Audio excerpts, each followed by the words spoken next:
সূরা কাহাফ এখন তুমি মোবাইল থেকে বের করো, এখন বের করো, 100 থেকে 110 পর্যন্ত আয়াত। আল্লাহ তাআলা তো খুব একদম স্পেসিফিক্যালি ক্লিয়ার করেছেন, আল্লাযী দাল্লা সাইহুম ফিল হায়াতিদ দুনিয়া ওয়া হুম ইয়াহসাবুনা আন্নাহুম ইউহসিনুনা সুনআ।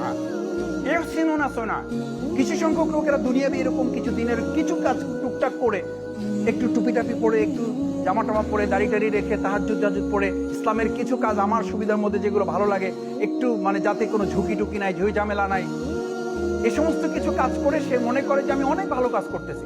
আল্লাহ তাআলা বলেন ফাহাবিতাত আমালুকুম ফালা নুকিমু লাহুম ইয়াওমাল কিয়ামাতি ওয়াজনা। ফাহাবিতাত আমালুকুম, তার এই সমস্ত আমলগুলো কিয়ামতের দিন ধুলার মতো মিশিয়ে দেওয়া হবে। আরে ভাই, আল্লাহ তাআলা তো আমলগুলোর কথা বলেছেন, এটা তো বলেন যে তার কোনো আমল নাই। কেন বুঝছি না আমি? আল্লাহ রাসূল সাল্লাল্লাহু আলাইহি ওয়াসাল্লামের সিরাতের মূল ইথিক্সটা হচ্ছে এখানে।